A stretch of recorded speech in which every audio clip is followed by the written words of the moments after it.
Skull and Glovers, episode 20. Let's get it.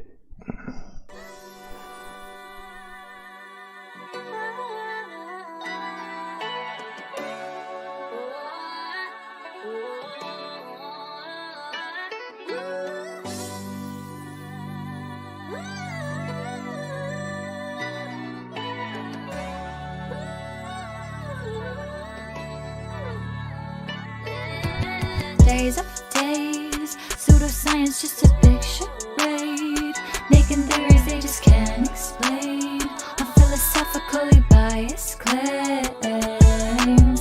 Days after days, we break away just like a renegade, so pay attention, gonna get a grade.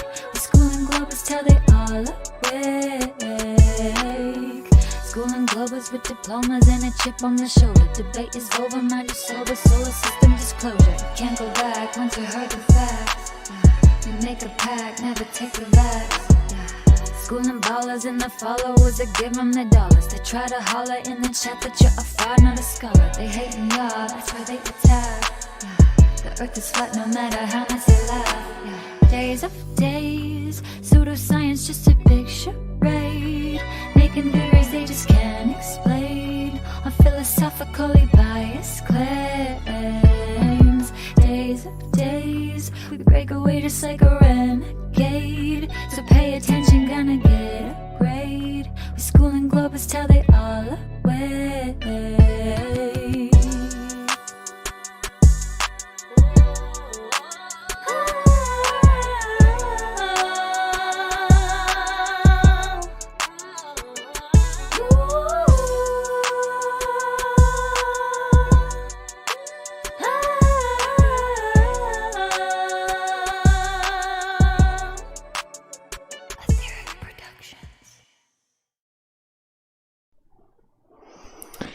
What's up, familia? Alright, I tried a new camera. I don't really like it that much, but it's my phone, but maybe it looks a little better.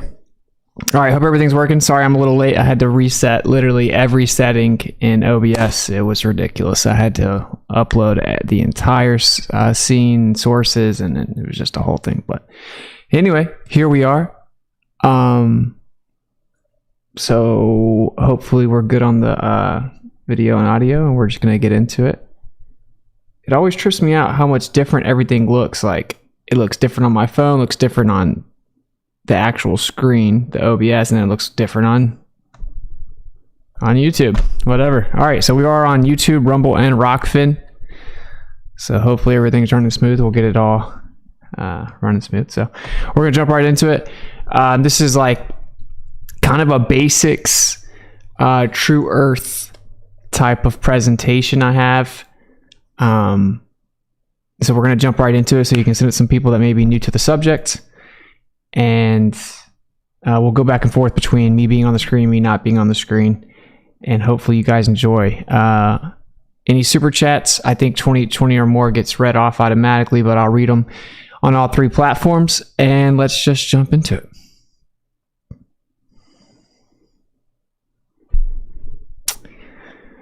All right, so we have True Earth, because I think that flat Earth is actually a bit of a deception term. Hopefully the chat pops up and then we can rock out with this one. Trying to figure out how to overlay the Rumble chat, but I didn't get it figured out in time because I know people are getting impatient. All right, so let's cover a few basics.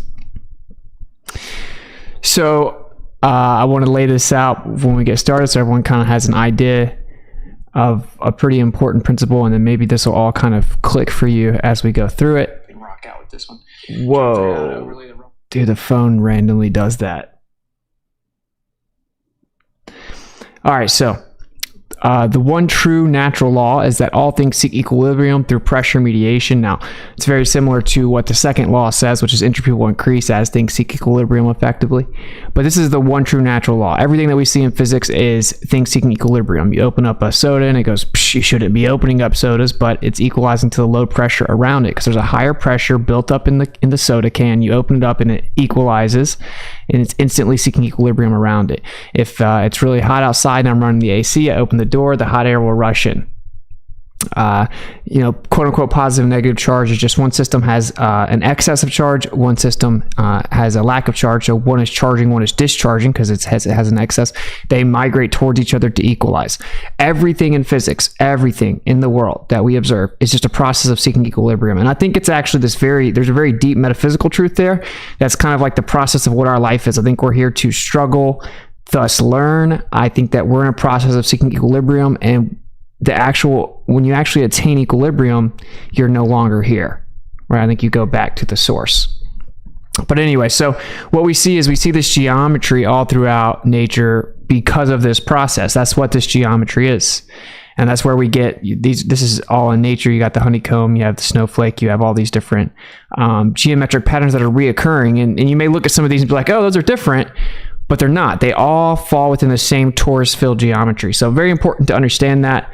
All natural design is governed by simple laws of physics, energy, frequency, and vibration. Okay, so we're going to move on to the next slide here. Nature shows us the unifying expression all around us.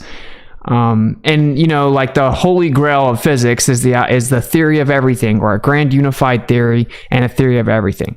Well, of course, if you step outside of just blindly believing what the mainstream has told you about where you live and what people call science, as they personify this idea of people that are smarter than them, if you can break out of that typically trauma-based mind control and think for yourself, then you'll see, well, we have a theory of everything sitting right in front of us. So that's just another example. Let me come over here and make it go full screen for a bit. And we'll go back and forth. All right, so the vortex motion is a consequence of nature's vibrational geometry. Now, simply everything is at rest. So I want you to really take in this visual, and then I'll jump on camera and kind of explain it to you. But you see, this is a ferrocell image of a magnetic field. And if you don't know, that is just ferro fluid with a few different types of oil you can use. You press it between two pieces of really flat glass, which is called an optical flat. Then you just basically glue it around the outside, run an LED strip of lights around the outside. And as you put that over a magnet, the ferrofluid responds to the magnetic field, and the light actually lights up the fluid based on how it's being distributed. So you get to see the field effectively, what the field is doing. And these are pretty incredibly beautiful images, honestly, and you see that there's a vortex in the magnetic field. And so this geometry being found everywhere, like we just saw right here, okay, really the actual manifestation of even that flower there, it has a vortex in the middle of it. You see the top left picture here, looks very similar, doesn't it? It is the same thing. Okay, so hopefully that makes sense, and then I'll kind of explain what it means by vibrational geometry or resonance. Really, there's nothing at rest. Everything is vibrating, right? And if you can really argue between these two. Everything is vibrational, and all things are seeking equilibrium, right? And really, all things are seeking equilibrium, thus vibrating. Everything is, okay? And we get a certain geometry from that.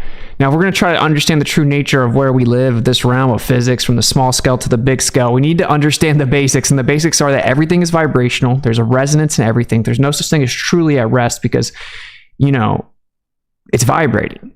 Everything is. On the smallest scale, it's built up of little vibrations, okay? And that's why even Tesla said, if you want to truly understand the secrets of the universe, look at vibration, frequency, and energy, and not as if they are different things, right? So, okay, let's keep going. And I'll stay on the screen. I really was hoping that the chat would pop up. I'm not sure why it's not. Maybe that'll work. There we go.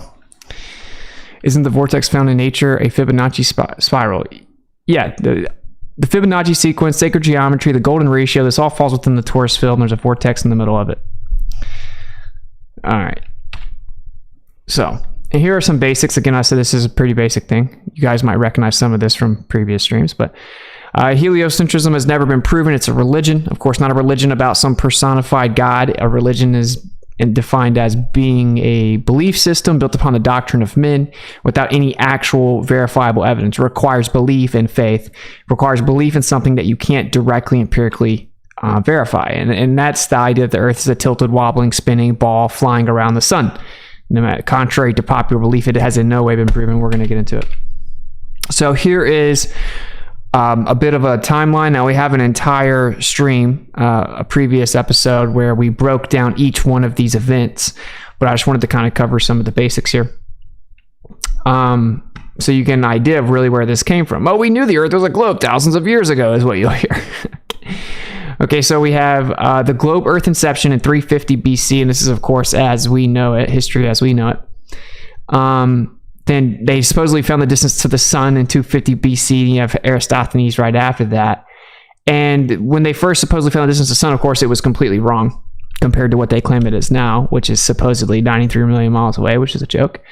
And if you don't know it, they'll tell you Eratosthenes proved that the Earth was a sphere. Of course, he did no such thing. Looked at two shadows. The story is just completely ridiculous. There's no primary documentation it even happened, but it's a very convenient narrative to tell people to try to make it look like flat Earth was disproven by Greeks so long ago.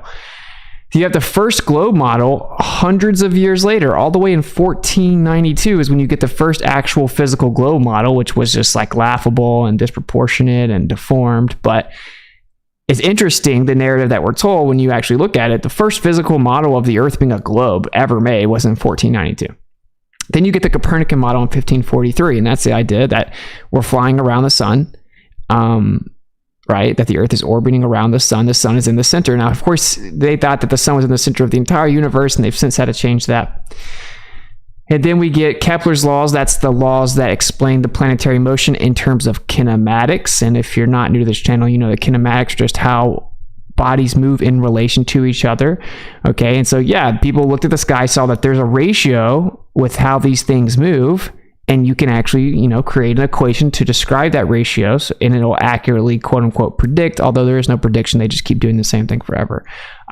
It'll accurately describe it mathematically, the movement of the quote unquote planets, and that is what it is, by the way, and we'll get into that in just a second.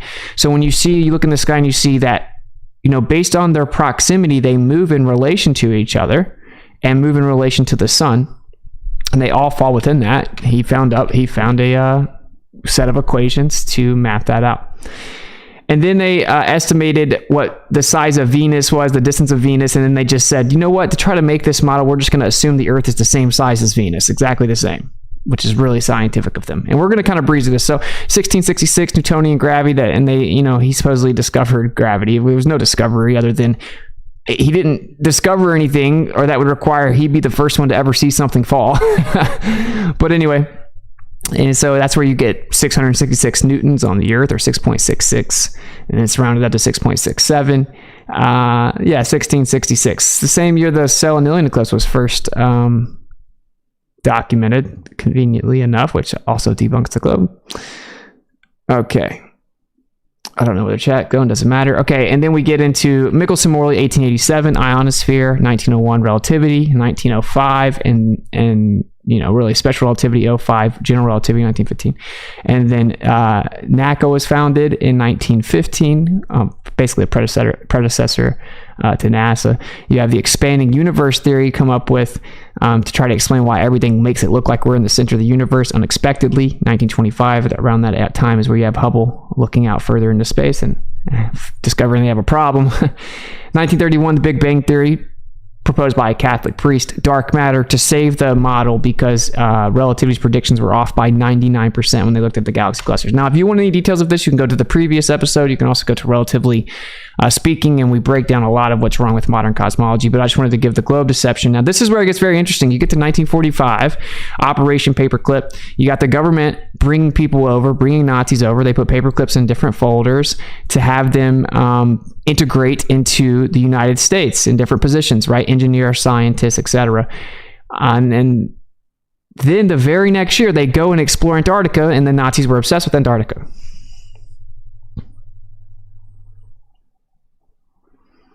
Thank you, Doug, for being a Miswit for 13 months. Legend. And I did not know it was going to read the member chats, but thank you. so they go and explore Antarctica. Now, just pay attention to this. And let's make it a little bit bigger so you can see it. I mean, this is very interesting. It's very telling. The government starts getting really active. Okay, 1945, bring the Nazis up here, who were obsessed with Antarctica, right? Had bases in Antarctica. Supposedly, Hitler killed himself, and then there's declassified CIA documents that he went to Argentina. So then you have the very next year, after bringing them over here, they go explore Antarctica, Operation High Jump. And the CIA was founded the very next year. The CIA was founded the very next year. Now we know they do stuff like Operation Mockingbird, and they literally propagandize the American public. And then you have the Mars Project, written by Werner von Braun, one of the people brought over in Operation Paperclip, an SS officer of the Nazi regime. And in this book, the main character's title is Elon, and he founds the first civilization on Mars. So just a coincidence there. Then you get to 1952, NSA was founded. And then 55, Operation Deep Freeze, go back to Antarctica. They ended up founding the first American base there called Little America. Then you have the DEW system in 1957. And that is where they started actually monitoring the north. So they go out to the south, and then they come back out to the north. And they put up it's now called like the North Warning System, but there's basically a trip line around the North Pole, and they monitor anything inside of a certain latitude, right? And then you have NASA, founded in 1958, the next year. And then in 1959, they signed the Antarctic Treaty, so now they're monitoring the inside and the outside. And then you have the DIA, founded in 61, Operation Fishbowl, high altitude missiles. Of course, that part of Dominique, which translates to of the Lord. So Operation Fishbowl of the Lord, they shot high altitude missiles up. And then we got in the 30s, we actually have documents now that are declassified that says that they had approximation methods to determine the brightness of the firmament that were proven accurate, and that it has different zenith measurements, meaning that there's literally a distance, a zenith measurement to the firmament above you, and that they were able to accurately map it out. And then we get over to the JFK moon landing announcement, 1962. 67, there was a space treaty signed. In 67, you have Gus Grissom dying after saying we can't go to the moon, that it's ridiculous. Then 1968, 2001 Space Odyssey comes out, film of the year, basically propagandizes everyone to believe we're about to go to the moon. And also Newsbenders comes out where they tell you everything about space is fake in 1968. Then 1969, they supposedly go to the moon. And then they see the Earth from space, confirming the Earth is allegedly a sphere in 1972 at the tail end of the Apollo missions. And that's really like the only claimed real picture of the Earth from space for decades. Okay, so there is the timeline. And we could go more into depth with that, but okay, so let's get further into some gravy here. I threw this quote by George Ellis, a physicist, on top, and a cosmologist on here. He said, "I can construct for you a spherically symmetrical universe with Earth at its center, and you cannot disprove it based on observations. You can only exclude it on philosophical grounds. In my view, there's absolutely nothing wrong in that. What I want to bring into the open is the fact that we are using philosophical criteria in choosing our models. A lot of cosmology tries to hide that." You don't say, George. I mean, it didn't get any better since you made this quote. They completely try to hide it. They call it science, and they deny that it's basically philosophy. What he's saying here is that you can treat the Earth as stationary and in the center of the entire universe, and you can't disprove it with any observations. You can only say, I don't like it philosophically. And he says, I don't see anything wrong with that. Well, I disagree, but at least he tried to point it out to people, because he said people try to hide that fact and claim it's science. Okay, so let's kind of cover what the idea of the globe is, since we are schooling globers. Claim number one is that the Earth is in motion. So the Earth is supposedly spinning over 1,000 miles per hour at the equator while revolving around the sun 66,600 miles per hour on an axial tilt of 66.6 degrees. Okay, so that's a positive claim. We need to kind of test that, and let me just break down some basic logic here. And like I said, this is kind of like True Earth 101 here. So what do you ever experience that the Earth is moving? Of course not. We can stack rocks up. We actually notice when the Earth moves. It's called an earthquake, right? Because it's actually moving from its previous stationary position, right? We can see smokestacks going up just straight up in the air. From our observation, the Earth's not moving. Now, the globe claims it is, you just can't tell. Okay, maybe so. But you have to verify that, you have to give us some type of evidence to truly substantiate that, because the default position based on all empirical evidence, whether that be how we shoot missiles, how we fly planes, how we fly helicopters, how we do anything, we assume that the Earth is stationary, and how we even look at anything in quote unquote space is we assume the Earth's in the center and stationary. That is how we do everything. So if you're going to claim that's actually just an illusion, you have to, of course, substantiate that. And so let's see if this claim of motion of this globe Earth model was actually verified, right? I mean, that's basic logic, very basic logic. Interesting numbers. Yeah, I'd say so. So of course, again, we need to verify if this claim is true, right? And this is why we started this show, Schooling Globers, because it seems like a lot of people don't really know what it is that they believe in, and they've never actually assessed it with intellectual honesty and logic, respectfully, as I can say that. So this is where they say that we live, and just a quick reminder, they say it's spinning over 1,000 miles per hour east of the equator, right? And of course, it's going at different speeds based on different latitudes, because it's a sphere. They claim it's tilted, wobbling, 3 different wobbles at least, on a 66.6 degree axis. And that's, of course, because 23.4 taken from 90 is 66.6. And it's supposedly orbiting around the sun, 66,600 miles per hour. And then flying through the galaxy over 1 million miles per hour. And really, that's a typo. It's flying with the sun through the galaxy 500,000 miles per hour as the galaxy flies through space over 1 million miles per hour. So here's a quote: "No physical experiment ever proved that the Earth actually is in motion." Lincoln Barnett, The Universe, and Dr. Einstein. So there's a point blank quote there. No physical experiment ever proved that the Earth is actually in motion. That's interesting.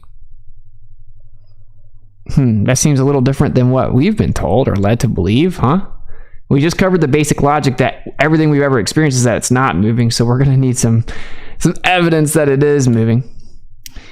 And a lot of you have seen these quotes. "To the question whether or not the motion of the Earth in space can be made perceptible in terrestrial experiments," meaning as to the question of whether or not we can actually detect or perceive the alleged motion of the Earth in an experiment on the Earth, we've already remarked that every attempt of this nature led to a negative result, meaning we weren't able to actually ever detect, perceive, or measure the motion of the Earth that is assumed.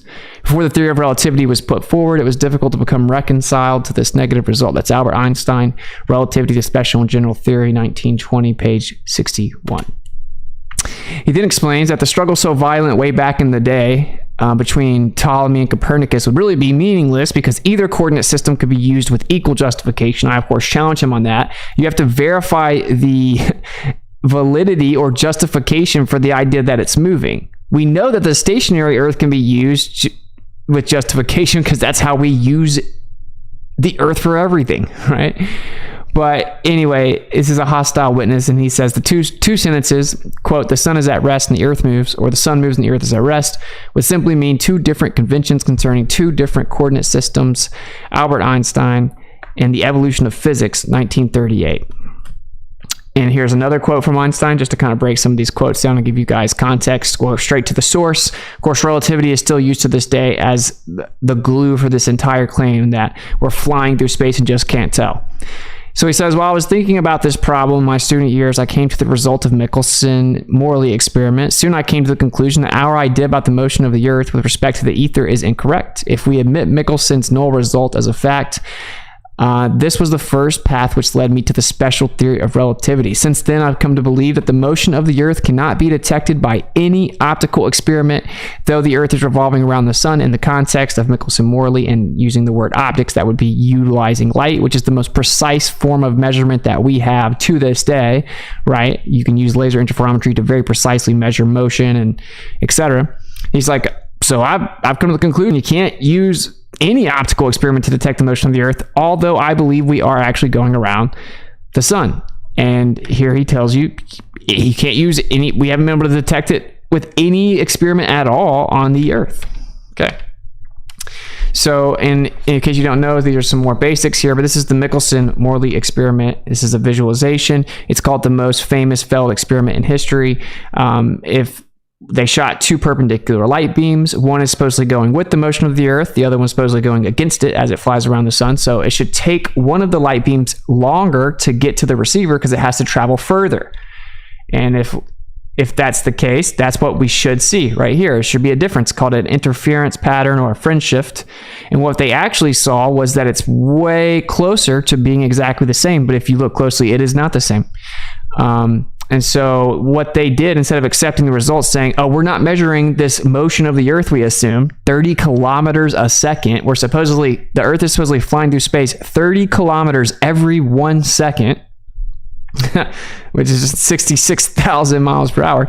They said, oh, well, actually the light beams were separated because we are moving, but when we tried to measure it, you just couldn't tell because everything is contracting in relation to the sun.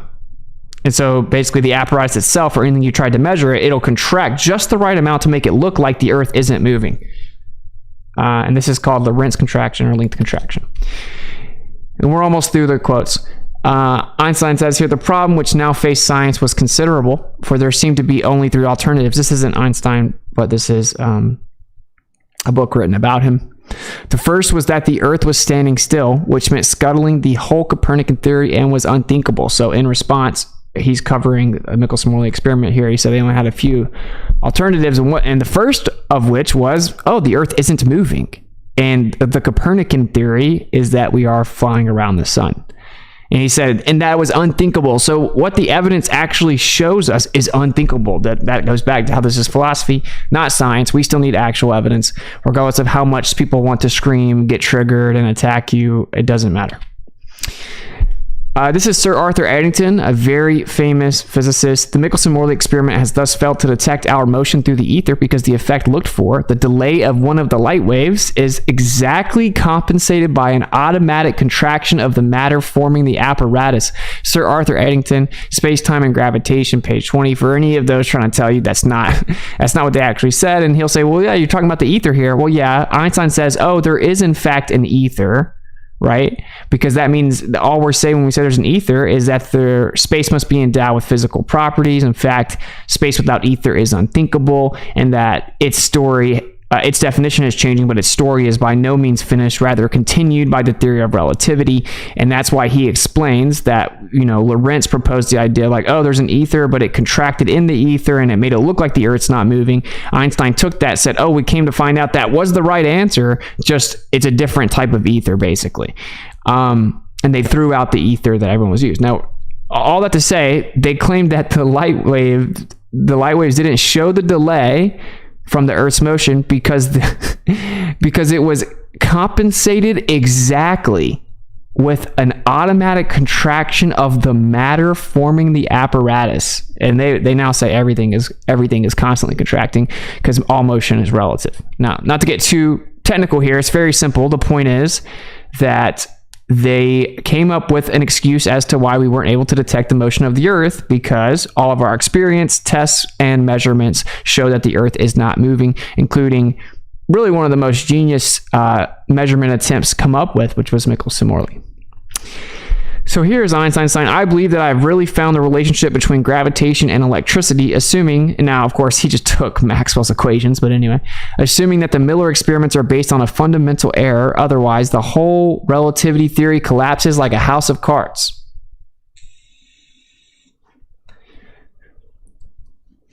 So very important here to understand Dayton Miller, who he's talking about, he just replicated the Michelson-Morley experiment over and over and over. This is Einstein saying in 1921 in a letter to Robert Millikan. He says, well, if Miller's experiments are not based on fundamental error, meaning that what he's finding, which he did it hundreds of thousands of times, if they're not wrong, then relativity, the whole theory, just collapses like a house of cards. Because Michelson-Morley was done, and then he did it trying to test for this alleged contraction and this. And let me explain this real quick, even though I have on this show many times. So this was the expected result, right? Because one light wave is supposedly moving further. This is what they actually saw. You see, there is actually a separation between the waves here. They're not exactly the same. They claim that the apparatus contracted because everything on the Earth is contracted in relation to the sun because it's supposedly moving around the sun. And people can argue, anti-flat earthers just don't seem to understand what I just said, but we're not here for them. So anyway, the point here is that there is a separation. So what did they say? They said, oh, well, that's just instrumental error. Coincidentally, the instrument keeps on showing us error in the same direction that the sky moves, and it keeps on doing it. Said, I think it was probably temperature. So what did Miller do? Miller started testing it, and he started testing it with radiant heat sources at different altitudes, different times of the year, different directions, etc. And he saw that the effect was consistent even when he controlled for the variable of temperature, and that there was no leg to stand on to claim that it was just instrumental error, which was the best that Einstein or anyone else trying to save the heliocentric model could come up with at the time. He said if it's not a fundamental error, then relativity falls like a house of cards. 4 years later, in 25, he says, my opinion about Miller's experiments is the following.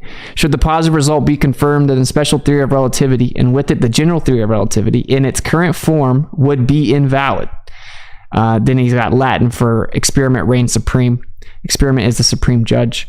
Only the equivalence of inertia and gravitation would remain, however. They would have to lead to a significantly different theory, and that's Albert Einstein in a letter in 1925. So that's him in his own words saying if Michelson or if Dayton Miller's experiments have been replicated and are shown to not be some fundamental error, which is just some ad hoc begging the question void of any specificity whatsoever, then the Earth is either stationary or we have to come up with a completely new theory. And by the way, no one will ever come up with a new theory. You have to have relativity to claim the Earth is moving because all evidence shows the Earth's not moving. So you have to have a theory that explains why it looks like we're stationary no matter what we use to measure it and no matter how precise the measurements are. Now, this is funny. We go back to the step one here, right? They claim that the Earth is flying through space. That is their claim, right? Claim number one. They claim that it's tilted, wobbling, spinning, revolving around the sun, flying through the galaxy with the sun, then flying through space over 1 million miles per hour. That's just a claim, okay? And then we went to test it with lasers can measure such precise motion, it's insane, and it didn't work. And so then they came up with an excuse, oh, it just contracted and it's an illusion. It got shorter just the right amount to make it look like it didn't change. And they're like, but wait, there was a little bit of a change. And they say, oh, well, no, that's instrumental error. That's got to be some fundamental error. It must be temperature. Well, Dayton Miller then accounts for temperature and does it hundreds of thousands of times, literally, constantly doing it, showing that's not the case. And then Einstein's like, well, if that is the case, then experiment would have to reign supreme, and my entire theory is wrong. And, well, guess what's happened? We've replicated it many times since then, including as recently as 2020, it was analyzed. And you have all these different tests that show that effect is very real, meaning that there is a fringe shift in it, and meaning that the light goes faster in the same direction that the sky moves. Everything moves east to west. If you shoot light in that direction, it goes a little bit faster than the light going perpendicular to it, right? Which means that there will be a separation between the two light beams, or nowadays lasers, and that gives you an interference pattern. They start interfering because they're not moving together. They're waving separately. If one falls a little behind it, they start intersecting, okay? And that's called a fringe shift interference pattern, whichever one. Okay, so here are all the replications that show that it is a very real thing. So now if we go back and we take Einstein for what he said, not only does evidence show that the Earth's not moving, not only is there no way to actually detect, measure, or observe that the Earth is allegedly moving, but the entire theory proposed to save the heliocentric model and claim it was an illusion that we're not moving has to be thrown out according to the person who came up with it. And so here's a quick little summary of the whole situation. Again, from none other than Einstein. But when I was a student, I saw that experiments of this kind had already been made, in particular by your compatriot Michelson. He proved that one does not notice anything on Earth that it moves, but that everything takes place on Earth as if the Earth is in a state of rest. But that everything takes place on the Earth as if the Earth is in a state of rest. Everything? Okay, so now I'm going to explain this to you, and this is a little bit more advanced. I'm sorry, that'll be maybe the most technical part of this stream, but just so you know, I mean, you can go verify all of that. The Earth is not moving, but what they've had to do now is they've had to start updating and revising the arguments. So, flat earthers are so stupid that they're constantly having to update their model in response to our arguments, in response to our evidence. That doesn't check out, does it? So what they say now is, oh, they didn't claim that it actually contracted. They absolutely did. I just showed you that. You can go read Einstein's paper. I've read it. He specifically says, oh, we see that Lorentz contraction is correct. It's just interpreted different through relativity. And there was a contraction exactly the right amount to compensate for the missing time difference or the difference in the light waves, right? And again, just in case you don't know, you shoot light beams perpendicular to each other. One's supposedly going with the Earth, one's going against it. And so it should take one of the light beams longer to get to the receiver. They recombine in the middle and go back to a receiver.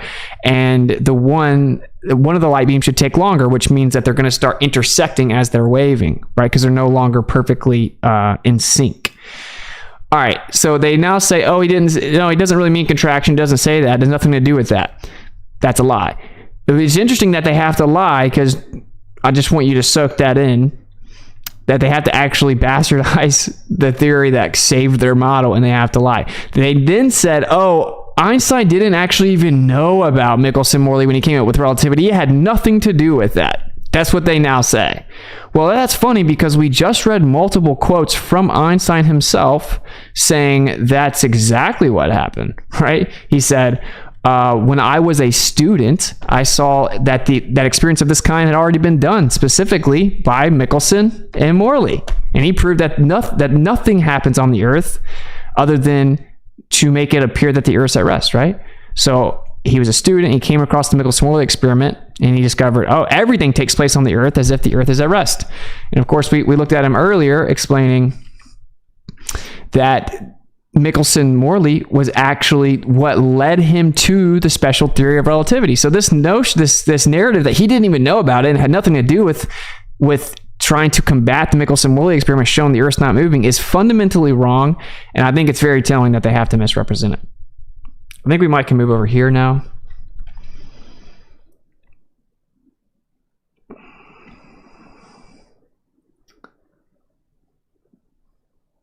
There we go.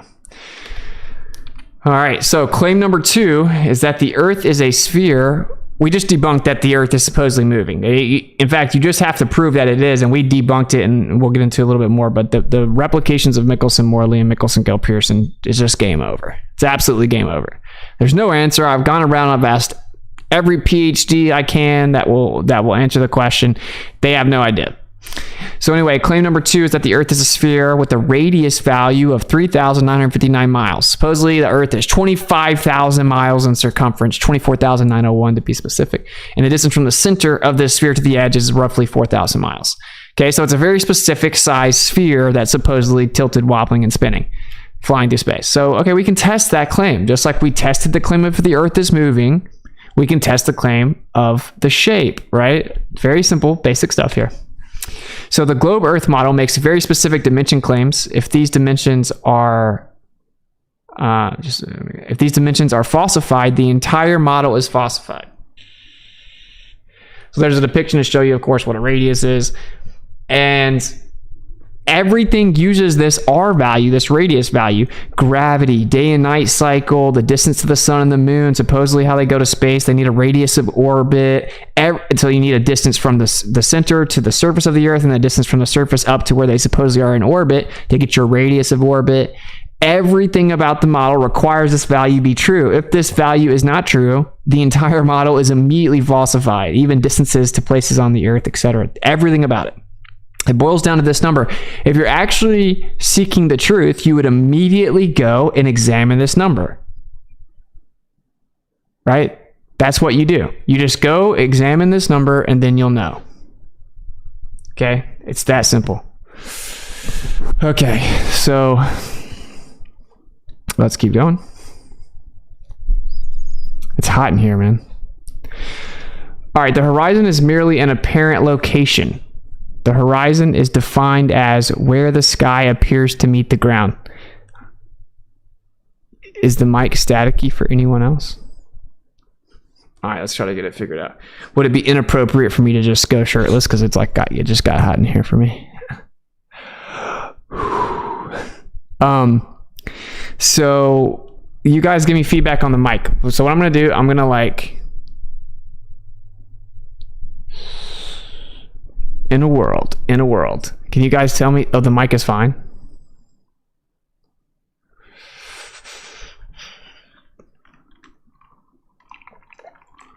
All right, I need to know, mainly at a higher volume. All right, look, do I need to be closer like this, or does it sound okay over here? That's all I need to know.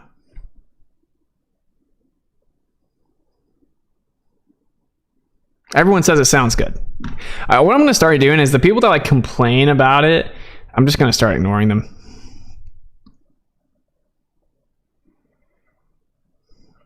Okay. It's crazy that I just got so hot, man. All right. Anyway, let's move on. Okay, so this is very basic stuff. Look, if you look at the end of a long hallway, you'll see, of course, that it looks like the ceiling and the ground are converging towards each other. They're not. It's just the way perspective works. And so the sky ramps down to the eye level, converging into the horizontal vanishing line, or the horizon. And that's, of course, where you get the word horizontal from, is from horizon. And then the ground's ramping up to eye level, converging into the horizontal vanishing line. And that vanishing line changes based on atmospheric conditions. So sometimes it's closer, sometimes it's further away, because, you know, there's more turbulence in the atmosphere, there's more density, there's different temperatures, there's different humidity, there's different obstruction, right? So the horizon is merely an apparent location. The horizon is defined as where the sky appears to meet the ground. This is a very basic thing that you have to understand. This is FE 101. Okay, now if the Earth is a sphere with a radius value of 3959, then that horizon is where that arrow meets the surface there. It's going to give you a physical horizon that's curving in all directions always, right? Now, what we know is that the horizon moves around. So we don't see an actual physical place or anything. We see an apparent place. The globe would claim, oh, there's an actual physical curve there that's causing the horizon, but since there's an atmosphere, it constantly moves around. You can never see the actual position. Like, okay, well, what we know for sure is that it's apparent, right? And the horizon is not actual, and it's just where the sky appears to meet the ground. Believe it or not, guys, the ground does not actually converge into the sky. And just like you stand at the end of a long hallway, or you look down a long street with street lights, you'll see that things above you look like they're converging down, things below you look like they're converging up, and they look like they converge into each other in the middle vanishing point. Okay, very basic stuff, I know, but we had to cover that. So the horizon line is not physical. If you see the optical diffraction limit, and this is a mirroring zone here, you see where it looks like the boat is up floating in the air, but no, actually, it's just the horizon is just optical, and it makes it look like the boat is actually mirrored here. And you can tell that we have a diffraction limit. So we have a limit to how far we can see relative to optical angles and atmospheric conditions. Okay, so that's just the reality. And if the Earth is a sphere, this is still true. So this any position denying this is just wrong. So very basic stuff. All right, so let's look at this. Let's look at some evidences of if this radius value is true. So we have the definitions of plane surveying here. Below are 5 definitions from various civil engineering forums or textbooks and from Wikipedia, which specify that the Earth's alleged curvature is ignored for surveying projects to 260 square kilometers, or approximately 100 square miles. Or more specifically, to assume the Earth is a flat plane. So if professional civil engineers and surveyors are trained to ignore over 20 meters or 66.6 feet of curvature at 100 square miles, at what point are they trained to factor the Earth's alleged curvature? No, an engineer. And so here, the plane surveying is a survey in which the Earth's surface is assumed to be a plane. The curvature of the Earth is ignored. And this is for all engineering, whether building bridges, building railways, building canals. We actually treat the Earth as if it's a plane up to 100 square miles. This is just reality. So pretty interesting, I would say. So we just ignore the curvature of the Earth up to 100 square miles. It just happens to work out like the Earth is flat. Okay. Very cool story. Anyone bringing up a bridge claiming it accounts for the curvature of the Earth is so off the mark, bro. And you can just do the math and show that it doesn't even make sense. But what's so funny is we actually have to assume the Earth's a plane and completely neglect the notion of curvature to do engineering in the real world. That is actually evidence that the Earth's a plane. That's real life physical evidence. And when you can accurately and effectively build and implement engineering, assuming it's a plane, that's real life physical evidence that it is a plane. Another evidence is that we have something called specular reflections. And if you see like the mountains reflected on the body of water here, and we actually have observations of from many dozens of miles away where you see really big mountains reflected off the water. And if the surface is not flat, you cannot get a specular reflection. And this is just a fact. If you see here, there's just a little bit of disturbance in the water and you see that the image is being messed up. Now, if this water was actually bending convexly or so even if it's convex or concave, right? You wouldn't be able to get a specular reflection. It's very simple. In order to get a specular reflection, the water has to be flat, okay? And this is because if not, you'll have a diffused reflection, right? It'll scatter. You won't be able to get the actual specular reflection coming from the water, so from whatever the object is, to the water to you. Now, light doesn't actually travel, but we perceive it as if it does, and we're not going to digress, okay? This is very basic stuff. The reflection requires a flat surface to then give you a specular reflection. If it is sloping, bending convexly, or if it's concave, you're going to get major distortion. You cannot get an accurate specular reflection. We have long distance specular reflections on the Earth, all over the Earth, and that shows you that the Earth is a plane, that water is flat. If you know anything about if you go to like a circus and you have like the clown mirrors or whatever they're called, right? The reason they make you look so distorted is because they're curved. And since they're either curved convex or concave, it makes you look crazy. It gives you very distorted proportions, right? So if it's consistently curving that water, which it has to be if there's a globe, of course, you can't get specular reflections. Now, we already know that water always finds its level, and this is very basic stuff, but I think I might have a bottle here. Objectively incorrect, someone says. Very profound. You see this water here? Oh, it's moving because it's trying to find equilibrium, and no matter which way I go, it's going to always... It needs to be emptied, actually.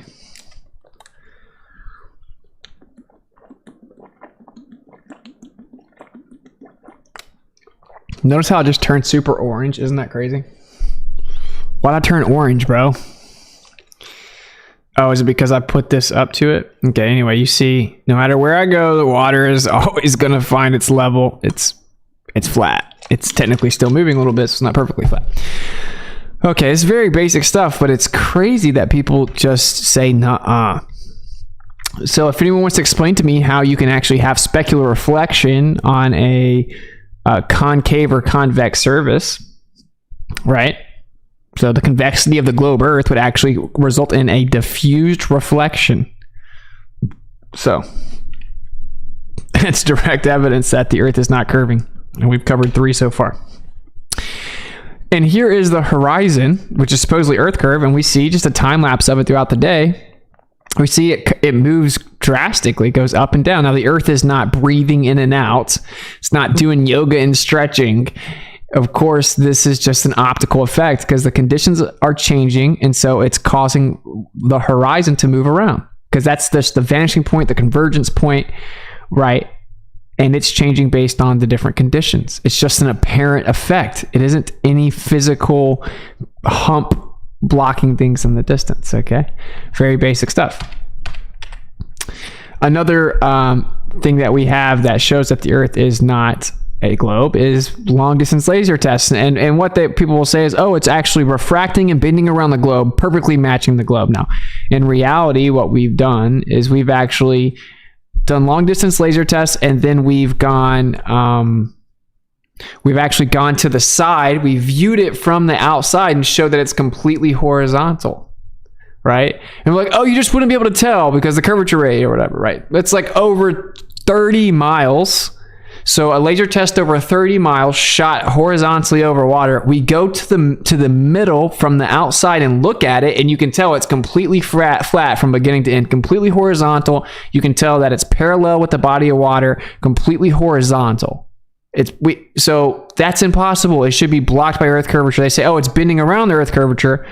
Then how come when we go look at the laser from the outside, we see that it's completely horizontal? Oh, you just wouldn't be able to tell.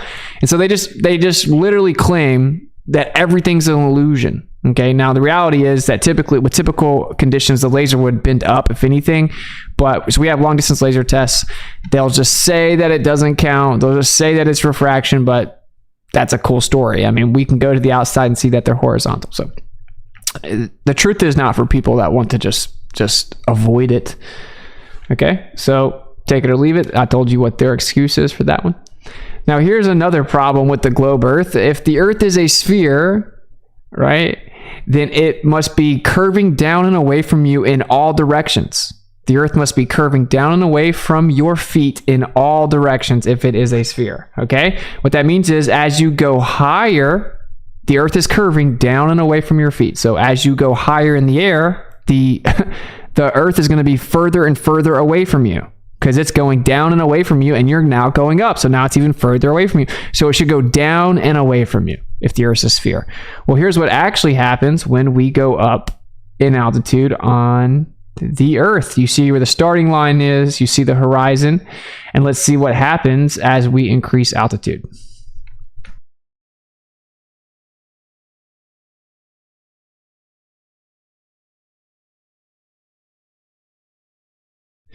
Look at that. The horizon's rising with the drone. Wow. So the globe would have to claim that its perspective, the horizon, if it's Earth curvature, should be dropping down and away from you. As I go higher above the Earth, it should go further and further down and away from me. But the horizon is rising towards eye level with us. It doesn't have to go all the way up to eye level. That's a diversion. Pay attention. If the Earth's a sphere, this horizon supposedly Earth curvature that's going down and away from my feet. So as I get higher, it should go down away from me further and further. Yet we see that it rises with us. That's because it's just a vanishing point like we covered right here. It just converges into that vanishing point. That's what it actually is relative to your eye level or line of sight, right? And that's why it rises with us. Okay, this cannot happen on a sphere. And if it can, you have to invoke perspective. Now you have to claim that the horizon is an optical location, an apparent location that rises towards eye level because of perspective. Welcome to Flat Earth, bro. You know, I mean, and I can't even get an agreed upon answer from any globe Earth proponent for this. Half of them deny that it rises towards eye level as we watch the video. They claim something's wrong with the video. I mean, anyone can just go outside and do it. Just walk up a couple flights of stairs. You just take out your own drone. Everyone knows this happens. Get in a plane. Have you never been in a plane? The horizon rises towards eye level even in a plane. Right? Of course, now it's not going to be all the way to eye level because you're going higher up above the ground, and the horizons where the sky and the ground appear to me. So as you're going higher above it, of course, it is going to be below you, it being the ground, which is part of what is converging to the vanishing point. But it's rising towards eye level. It should be dropping down and away from you. Very simple geometry. Okay. Another problem for the globe is long-distance mirror flashes, okay? And if you don't know about this, the military uses these to basically allow soldiers to communicate and convey their location without other people being able to see it. So you just take a little mirror. If you tip it back and forth, eventually the light from the sun will hit the mirror in just the right way that it will reflect to the observer because it will have a direct line of sight. And the reason that they do this is because enemies can be in the area, but they won't be able to see the guy signaling the mirror flash because you have to have a direct line of sight with the person. So like when they're in position, they're ready or whatever, they can then signal to them that they're ready or where they are without having audio communications that could be intercepted. So the military uses this. Now, the important part here is this requires line of sight. You don't see the mirror until the light is at a perfect angle that you can see it. with a direct horizontal line of sight. That's how you see the reflection. That's why you only see the mirror flashing, because only when that angle is exactly right do you see it. Now we, of course, this is an infrared from across a lake where there should be significant curvature blocking this light, but instead we see it. And actually we see it even partially go through this alleged horizon here and in infrared, okay? And they'll say that it's glare going around the curve or whatever. It just looks like it's kind of going through the horizon, but it's actually glare. And glare is a real thing. You can show that. But the problem here is you can't claim it's refraction, because once you have it curving up from behind a hump or the curvature of the Earth, you're not going to get that direct line of sight at that impact point of the mirror to be able to get the flash. It requires a horizontal line of sight. This has been done far beyond what the globe Earth's math allows, right? So the curvature should be blocking at the mirror, yet we can see it. Okay, so this is a refutation of a globe Earth. Another problem for the globe Earth. Radio waves can be sent over 10,000 miles with no Earth curvature obstruction.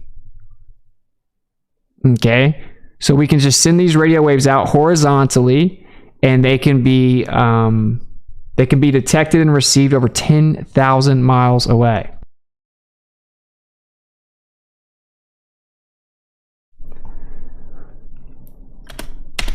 So to kind of break down some of the basics here. Radio waves are nothing more than non-visible light. So microwaves, radio waves, light, all the same thing, right? In fact, what we typically call light is just visible light. It's all electromagnetic radiation, and there's a huge span of frequencies, and that's what radio waves are. I know most people probably know that, but of course you have very low frequencies, medium frequencies, high frequencies, very high frequencies, ultra high frequencies, extremely high frequencies, etc. And that's where you get EHF or UHF. Okay, so you have the radio spectrum labeled there for you, right? As you actually get to 300 gigahertz up to 300 megahertz, that's the microwave range. And then you have that very small portion being the visible light. Okay, so electromagnetic radiation going out horizontally can be sent over 10,000 miles successfully, and was done in the early 1900s. So in 1901, we had the reception of the transatlantic radio signals by Marconi, and his detractors said, oh, you'll never be able to send that all the way over 2,000 miles away, because the curvature of the Earth is going to block the radio wave at just 200 miles maximum. So if you have this tower that's just, a few dozen feet up, and then you shoot a radio wave out, well, the curvature of the Earth is going to block the wave. So you can't send it 2,000 miles if you do the math based on how high you're sending the signal out from horizontally, line of sight. Then the curvature of the Earth will block it at less than 200 miles. They're like, that's not going to work, bro. He's like, well, I'm going to try it anyway. First attempt successful, 2,200 miles away. So shot it like the Earth was flat, line of sight, radio wave was received 2,200 miles away. So they had to come up with an excuse, and that's where Oliver Heaviside came in, and they came up with the idea of the ionosphere, okay? And they claim that the ionosphere actually is an area of the atmosphere that is ionized. Of course, ionized gas is plasma. That's what plasma is. But anyway, there is basically charge, right? Frequency. There's a certain ionization of the gas at a certain layer in the atmosphere that reflects the radio waves back down. Okay, and so they came up with this to explain how the Earth is in fact a ball, even though the radio wave should have been blocked by the curvature of the Earth. This is where you get the idea of skywave propagation. You see the depiction here, and I'll make it big for you. They sent it out horizontally. Well, if you send something out horizontally on a globe, what happens is it goes towards space because the Earth is dropping down and away from you, right? It's curving away from you. And so they claim, oh, well, it goes up, hits the ionosphere, bounces back down, then reflects off the ground, goes back up, hits the ionosphere, bounces back down, and it keeps bouncing down, up and down. And it's called skywave propagation. It said that radio waves topping out with the frequency of about 30 megahertz bounce off the ionosphere in what is called skywave propagation, depicted to the right. Very high frequency signals with frequencies above about 30 megahertz, quote, usually penetrate the ionosphere and are not returned to Earth's surface, and that's from an official source. This creates what is called a skip zone or a dead zone. So if you see the little triangles there, the area in between is where it couldn't be received. Now, they say that the ionosphere tops out at 40 megahertz, okay? And just so you understand, this is a real phenomenon. I mean, if you have ionization and you send a radio wave, right, it'll reflect back to you if the radio wave is a lower frequency than the ionization, right? So you have ionized gas. I'll say you have some plasma over here, and the plasma is 40 megahertz. Well, if you send out a signal that's 40 megahertz or 39, so 40 and under, it'll reflect it back to you. If you send out a frequency that's 41 megahertz, it'll go right through it. So if it's a higher frequency, it penetrates directly through the ionization, right? So they say, any radio wave up to 40 megahertz should reflect back down. They claim that's how high the ionosphere is. And of course, Marconi's transmission was much less than that. So this is called skywave propagation. That's what they proposed to save the globe Earth model. And they didn't really think about it like that, of course. They just think they're trying to make scientific discoveries if they believe they know the Earth's a sphere. And since this signal should have been blocked at 200 miles, instead it went 2,200 miles, there must be something else going on. And then Oliver Heaviside, who was a genius, came up with the idea of the ionosphere. Okay. And here I have, do microwaves bounce off the atmosphere? While lower frequency radio waves can follow the contours of the Earth and bounce off layers in the atmosphere, microwaves can only travel line of sight, typically limited to 30 to 40 miles on Earth's surface. Another important property of microwave radiation is that it's absorbed by moisture. Because some people say, if the Earth is flat, why can't you send microwaves forever? It has a very high rate of attenuation. It's absorbed by moisture in the atmosphere much faster. The higher the frequency, the higher the rate of attenuation.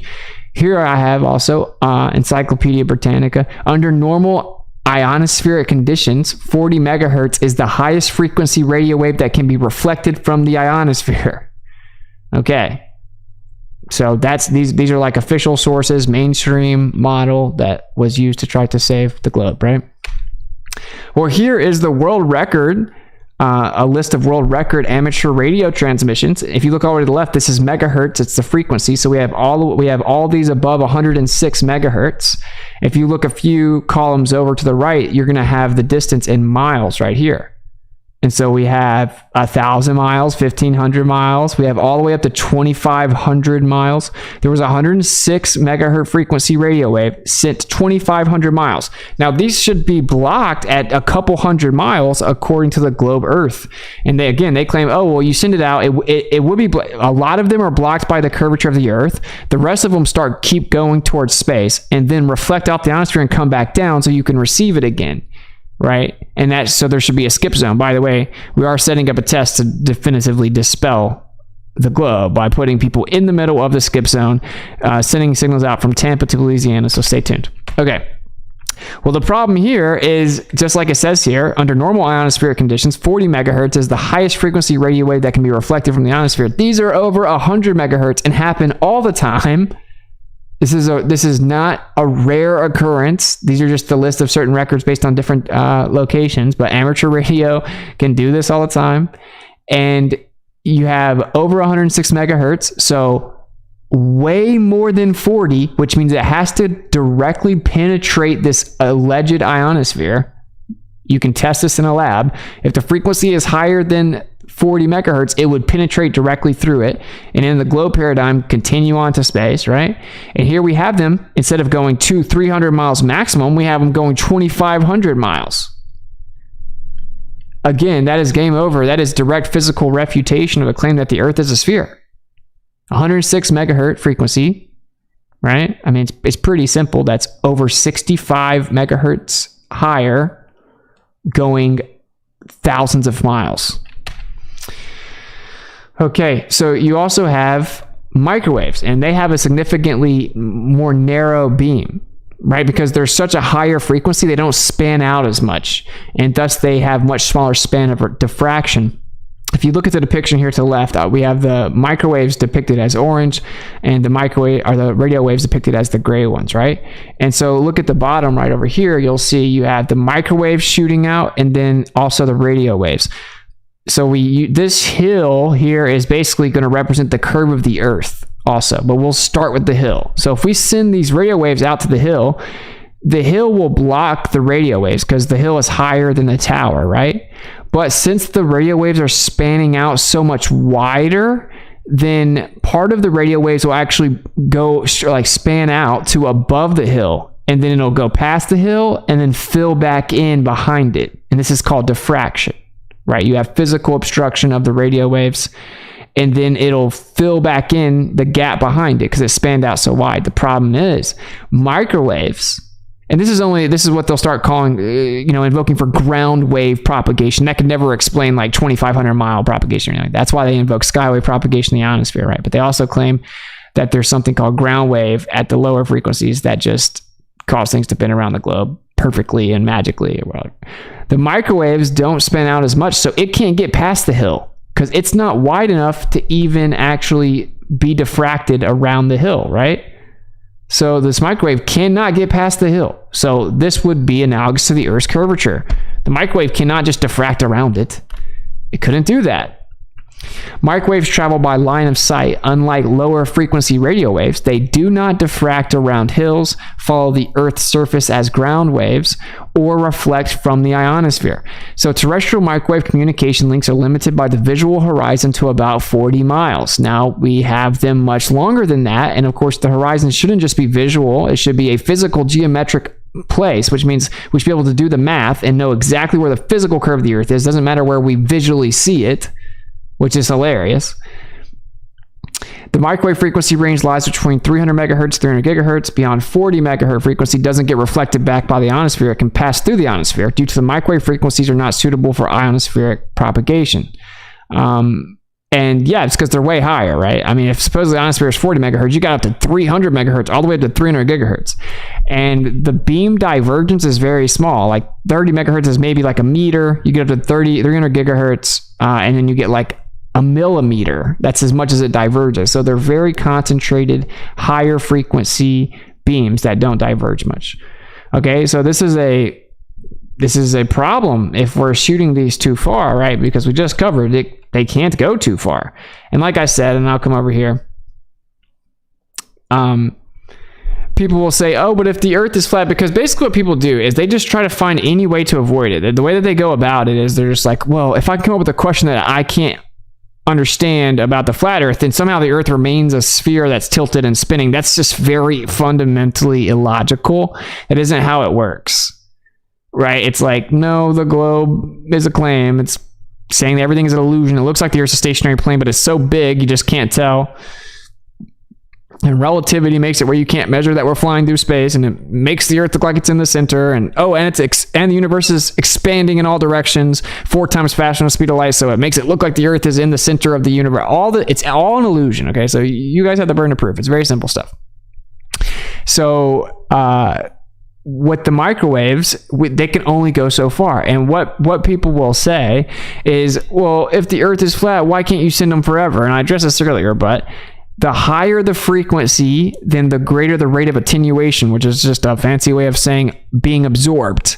It's absorbed into the medium. Just like I can see a laser from way further away in the air than I can under the ocean, right? Because the medium is much more dense, it's much more turbulent, and it's going to absorb the light way faster in the water, in the ocean, than in the air, okay? And so that's called attenuation. Well, if you send out a bunch of different radio waves and microwaves in the air, the higher the frequency, the greater the attenuation, meaning it will be absorbed and attenuated faster, so they can't go as far. So and they're significantly affected by moisture in the air, and that's why on a plain Earth you couldn't send microwaves out forever. And of course there's other things that can also intercept and cause obstruction, but it's just very crazy that people would ever say that.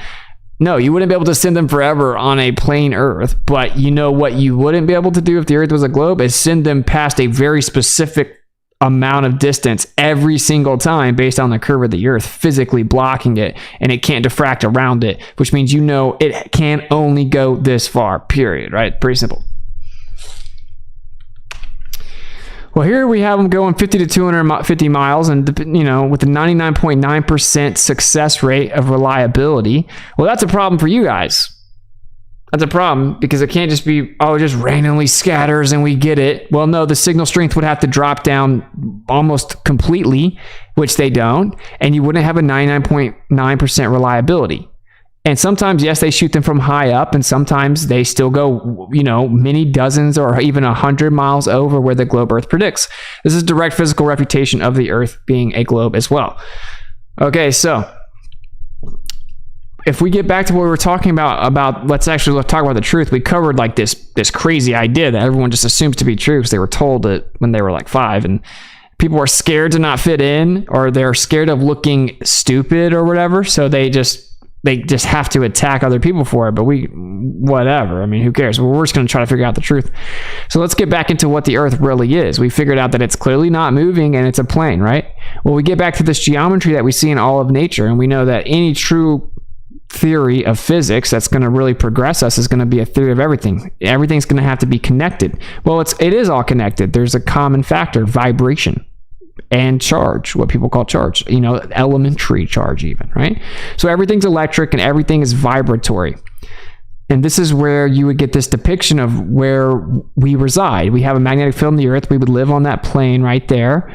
And then basically you would just have the ripples within this geometry going out around us. And so now, again, this is not the proper way to go about it, but this is what people do. Like, oh, well, I can't address any of these direct refutations, or I'll just beg the question over and over and just say refraction, and that doesn't even address most of them. They'll just start asking about flat Earth. How does day and night work on the Earth if it's flat? Like, okay, there you go. Let's check it out.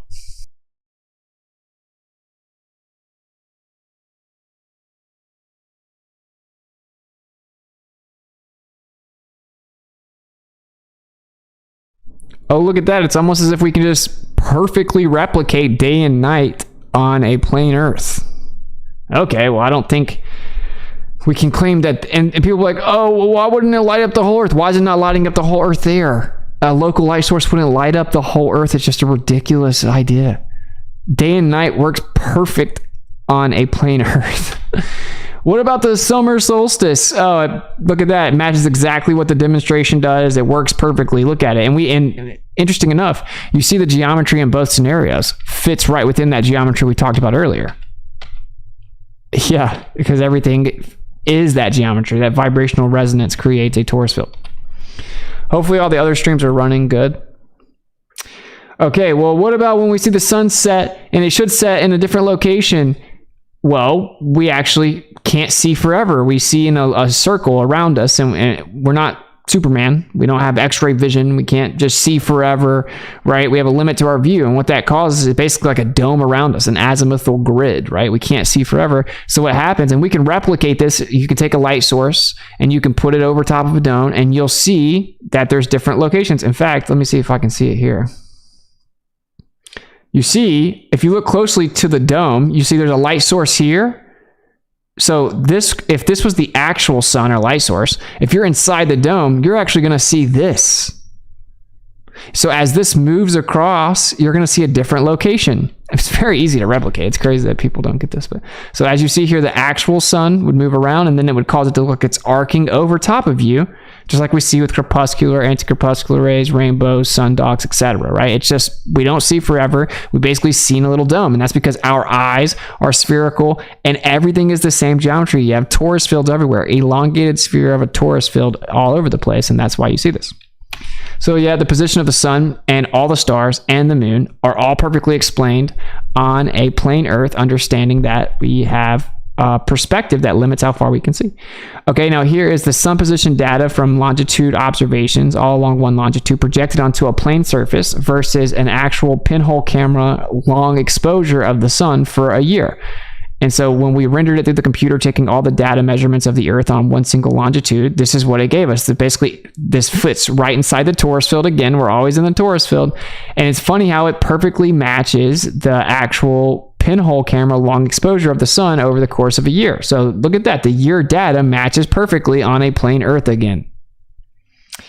So here we have a Farrell cell image, of a magnetic field. You see the actual geometry, the lines here. And we won't get into the complexities of the magnetic field, but I'll cover magnetism sometime soon. And then you have here, look, this apparent pattern that comes from the solar eclipse. It's exactly the same. Of course it is, because everything's intrinsically electromagnetic. And so this works perfectly on the plane Earth position. Here we have all of the quote-unquote planets and how they move in relation to us observing from the Earth. Oh, look, it matches perfectly with the Farrell cell image. It's a beautiful, perfect, sacred geometry, flower of life, fits within the torus field. And this is exactly what we would expect to see, because that's what everything in nature shows us. So if the Earth is in the center and not moving, this is what's going on around us. And this is literally what we see. And of course, what they say is, oh, well, it's just an illusion, and actually we're flying around in here too. Okay, so you see that pattern, how it directly matches? This is all the quote-unquote planets and stuff moving around the Earth. Here is Mars from a quote-unquote geocentric position, right? So with the Earth not moving, this is what you get. Oh, it perfectly matches. And this is actually Kepler's little-known diagram here on the right. This is Mars in the Tycho Brahe model. By the study of the orbit of Mars, we must either arrive at the secrets of astronomy or forever remain in ignorance of them. And that's what Kepler said. And it's interesting. I mean, look at what it does. It fits right within this torus field geometry, bro. It's actually very beautiful. And here are all of them. You have Mercury, Venus, Mars, Jupiter, Saturn, which are seemingly wandering lights at a lower density layer. And then this is the quote-unquote ISS trajectory right here put onto a plane. And it perfectly matches. You have, look, here's another depiction of Venus and Mercury. All of this fitting right within the torus field geometry. This is a Farrell cell image of a magnetic field again, right? And this would be a top-down view. You have the vortex in the middle. Then you have these patterns, this motion coming through. Like basically you have these little ellipses that would fit inside there. And then the plane would be cut right through the middle horizontally, but this is top-down. So again, we have the vortex here. And when we did all these measurements detecting, which, you know, of course, we used Michelson-Pearson, used the Sagnac effect. Sagnac said, oh, we're actually, of course, this is the vortex in the ether that we're measuring. And we consistently show this vortex in this preferred direction of light that gets faster and faster the closer you get to the sky, which completely debunks relativity and supposedly the constant speed of light and all of that. And we've shown that there is, in fact, a vortex and that you can measure it. And it's just basically like the light goes faster in the same direction that the stuff in the sky moves. So if you jump in a lake or jump in a river and you swim downstream, you go much faster, right? Because you're going with the stream. It's helping you. It's aiding you. As opposed to trying to swim across it, you're going to go slower, right? Because you're going against the drift. And this is what we see in very precise measurements replicated hundreds of thousands of times. And so let's take the magnetic flux data, put it on a plane. You see this vortex is clear as day. And just like we see in the depiction, the vortex is here. And this all fits within this geometry. Here's the side view. This white line would be what's called a block domain wall, or an inertial plane, meaning it's unchanging. It's just a plane through the magnetic field. And all these magnetic fields have it. It's called a block domain wall. Well, you look to the top down with the vortex, all the patterns. So this would be us looking down from above, quote unquote, space. This is where all these planets are moving within this. And it's all centered around the vortex. And this would be the side view of the Earth, and we just observed the top half of it. We took the magnetic flux data, put it on a plane, and look at it. It matches perfectly. It's very obvious to anyone with eyes to see that this geometry is matching all the way across it. All the evidence is showing us exactly what the Earth is. You have to believe everything's an illusion, but we just don't have any evidence, right? You have to just throw common sense out the window, throw pattern recognition out the window, and you have to deny the obvious fact that all of these patterns of what we see in the sky match this magnetic field Farrell cell image, and so does the magnetic field data of the Earth, all vortexing around the center point, and we would observe the top half. Right, and so the quote-unquote North Pole would be up in the sky. So there you go. Thank you. Hopefully you guys enjoyed. I know that I could have done way more on it. It got a little bit more technical than I wanted to. I have to step away and use the bathroom, though. So I'm going to play the Skull and Glober song again. And I'm just going to step away real quick. So I love you guys, and I'm going to come back and chat with you. Hopefully all the streams are running good. And I will be back in, I think it's literally just a 2-minute song, so I have to get back pretty quickly, but I will be right back.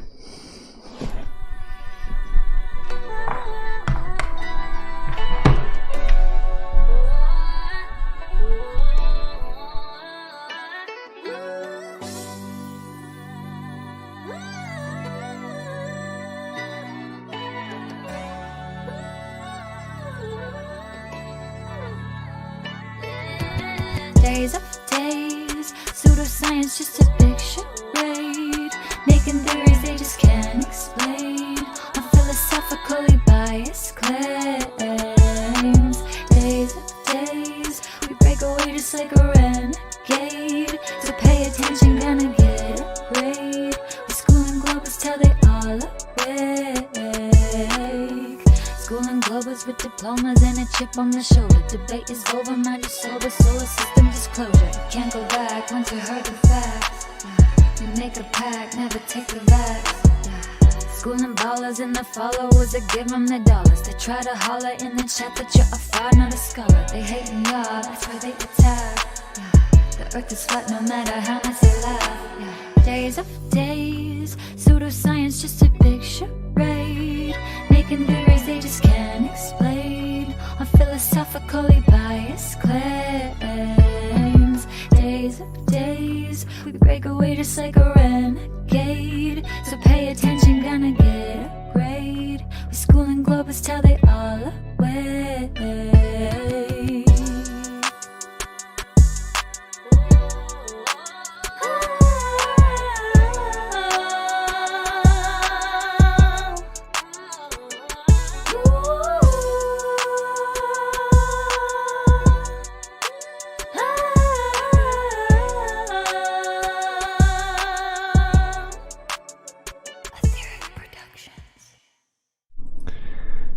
Etheric Productions. All right, what's up, Familia? All right, let's check out all the chats. I don't think I missed any super chats, but I will double check.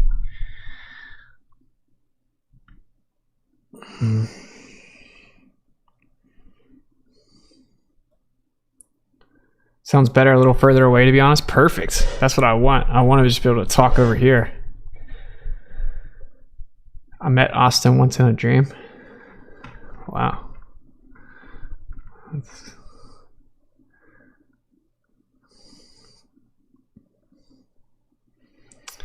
All right. Shout out to Legends over at Rockfin. Dan McLaughlin may have butchered that. Sorry. Thank you for the $5 tip. Nominal. Thank you for the $20 tip over on Rockfin. Much appreciated. And T Baggins, thank you for the $5 tip on Rockfin. Thank you guys for supporting. I did throw it on premium on accident. Got 71 watching over on Rumble. Shout out to you guys. I think it says we got 468 on YouTube. So shout out to you guys. So if you guys have any questions, I'll try to keep it on the chat. And of course, you can also super chat. I will check it out. And I'm going to check and make sure I didn't miss any super chats on YouTube. Supers.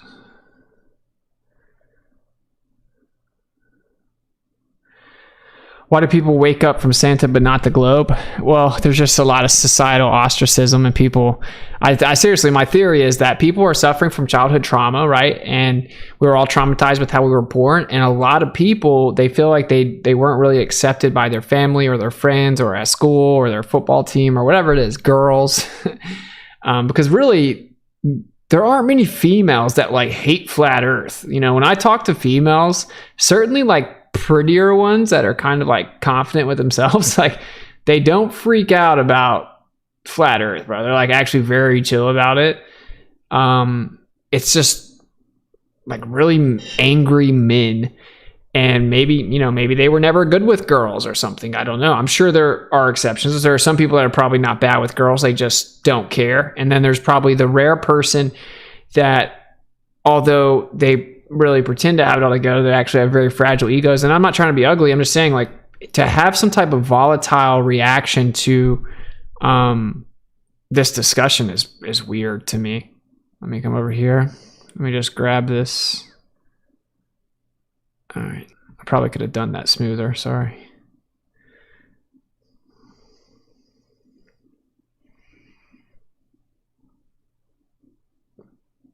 But we're going to start just streaming on OBS to avoid technical difficulties moving forward. And so we'll get all this eventually ironed out.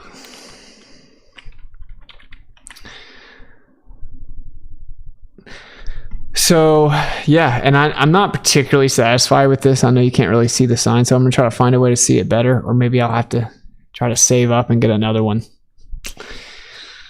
But we're going to get the room looking cool, and then we're going to eventually try to launch the podcast. But so, yeah, to answer the super chat question, and thank you for the $2 super chat, LJ.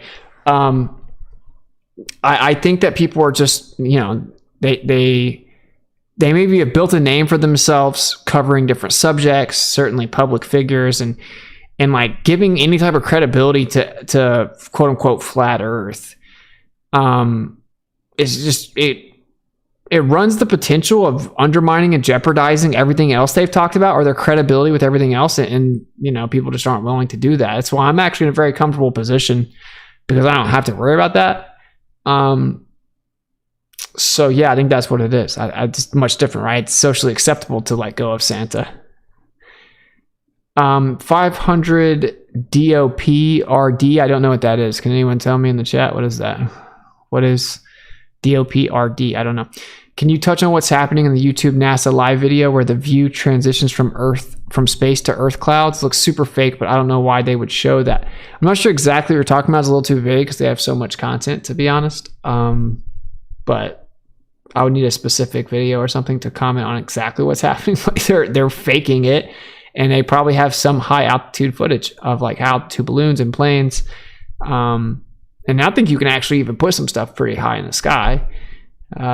So that would be why, in my opinion, that if you're going to be showing a globe Earth allegedly from the ISS or whatever, either you're just you're taking high altitude footage with the fisheye lens and making sure that it's exaggerated, or you're using CGI or like a background, right? Which we've caught them doing that before. So thank you for the super chat. I don't know what that is. Let me figure out what that is. DOPRD.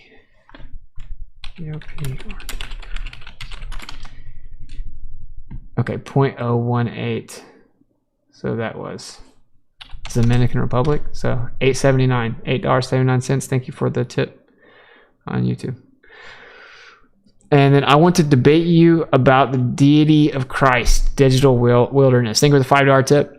We can set something up. I'll set something up where people can call in and we can talk and stuff. But honestly, a lot of people hit me up saying they want to debate me. I can't just go debate every single person that ever says they want to debate me anytime they want to for hours. And I'm actually realizing that a lot of these debates are actually a waste of time.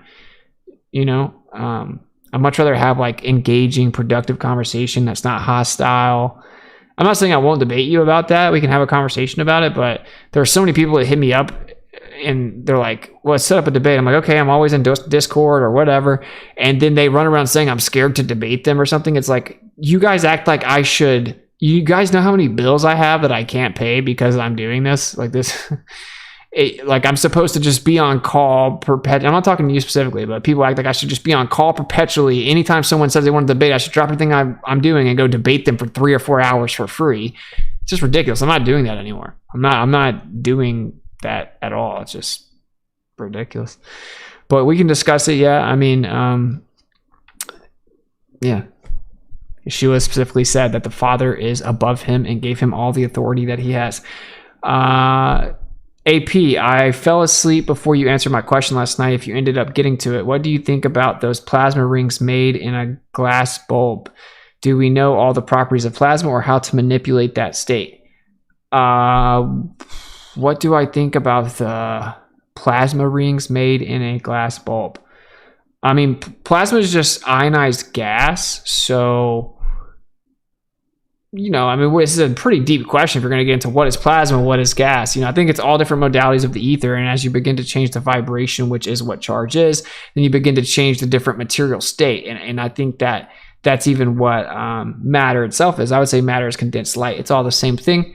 Do we know that much about plasma? Not really, to be honest. I mean, because we don't even have a proper framework of physics to interpret matter, light, energy, and that includes plasma. But and do we know all the properties of plasma? I don't think so, right? I mean, we know a lot about it, though. We've done a lot of study on plasma, and honestly, like plasma being in the sky and being up above us on the way to the highest levels of the sky explain a lot. So, and I don't remember your question off the top of my head or if I answered it, but thank you for the $20 super chat, AP, from last night. Oh.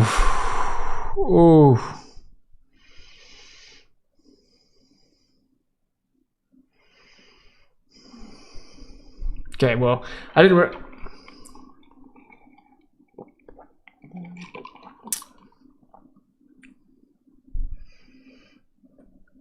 Thank you, Faye Haley, for the Hadley for the $50 super chat and the kind words. Yeah, no problem.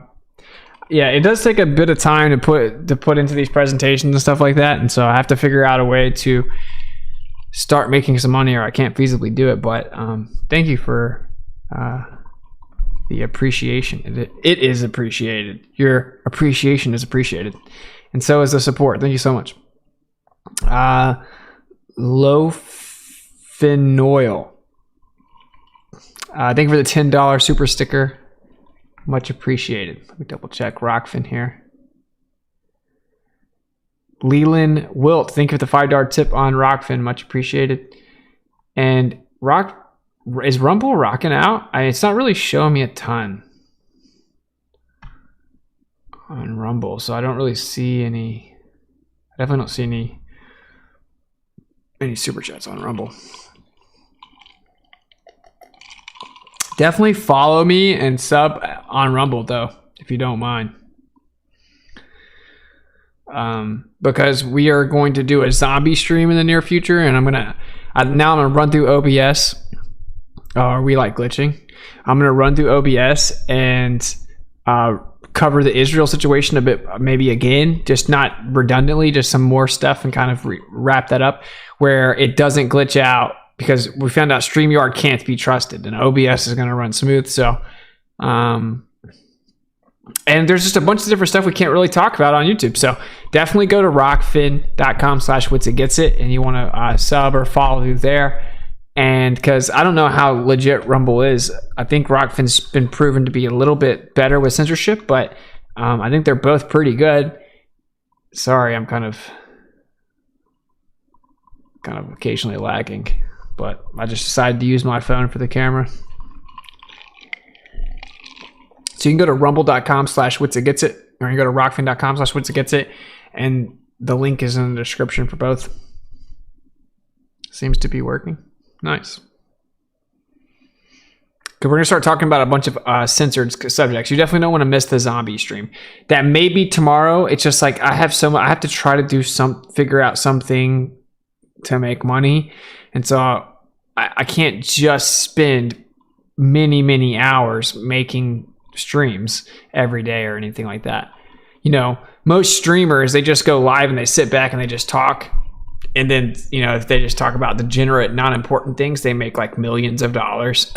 You know, if I could just sit at the computer, just sit back and talk, then, you know, that would be different than making PowerPoints and presentations and entire shows and stuff like that. But if I can manage to squeak out some time to invest in the zombie stream, then we'll maybe do that tomorrow. But I don't want to do it a disservice. I think it's important, and that's of course in relation to the jabs and what they may or may not be capable of, and what you can do to kind of combat it.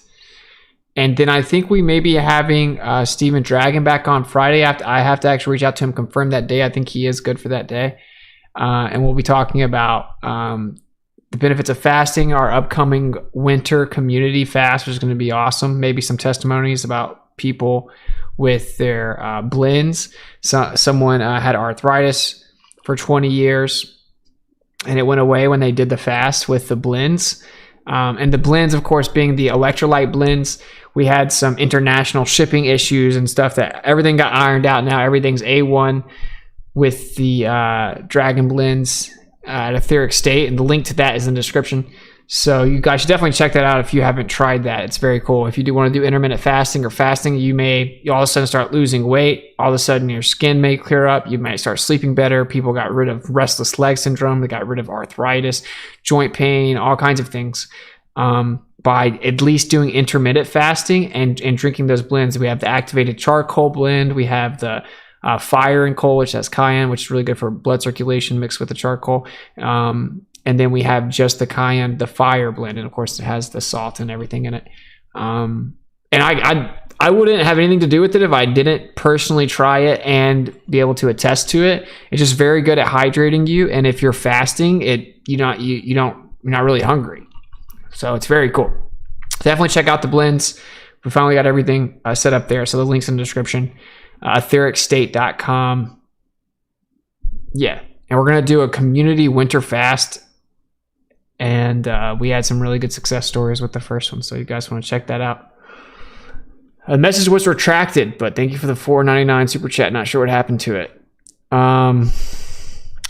Amber Joe, thank you for the $5 super sticker. Much love. David Suit, welcome to Miswit level 1. Hey, welcome to the Miswits. Welcome to the Miswits. I think we should be launching up the locals community, which is like Rumble's version of Patreon. I think that they're partnered with them pretty soon. So I'm going to work on like a center hub for donations that will pop up on the screen. Anything over $20 is being read right now, in case anyone's asking. But I don't think for Rumble. I'm going to have a thing where there's like a center hub for all the donations, and they'll pop up on the stream. We'll move over to locals as well. So because Patreon censors, and I think locals also offers like a streaming service, meaning I can give locals, which is basically Patreon, right, but uncensored, I can give you guys like live behind the scene footage, or wherever, like if I'm going to NASA, I can show you guys, I can literally live stream with you guys through there. So the locals community should be set up soon, and you guys should definitely consider checking that out, and we'll just have like exclusive behind the scenes footage, and I'll go live with you guys, and I'm gonna hook the Patreons up when we're releasing some of that soon. So I think that's a lot of the announcements.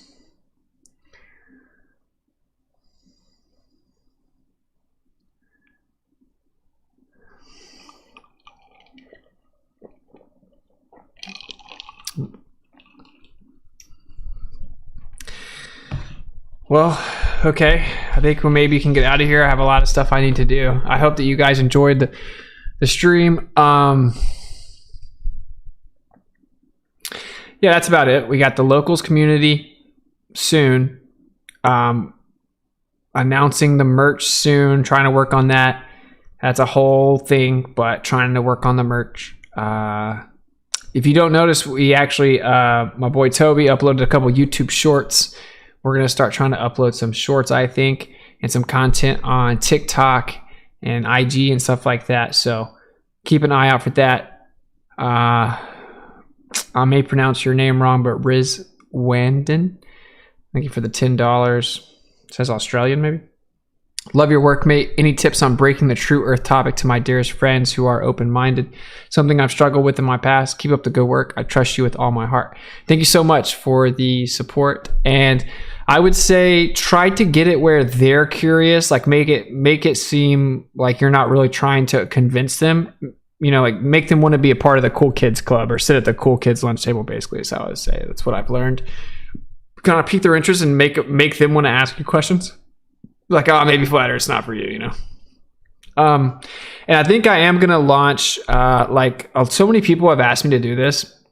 I'm gonna do this thing where you can book a certain time slot on like Calendly or whatever with me, and either you can kind of give me your specific situation. I can give you some advice on the best way to maybe go about talking to friends and family about it, or you can bring them on in a video call and I'll try to talk to them about it personally.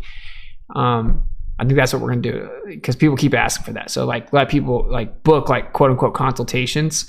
So you want your friends or families to maybe see it. It could be personalized to them and their questions could be answered. Or if you just wanted to, if you had questions about this subject, right, that you wanted me to kind of discuss with you, or wanted some advice on maybe the best way to go about it or whatever, I'm going to start letting people book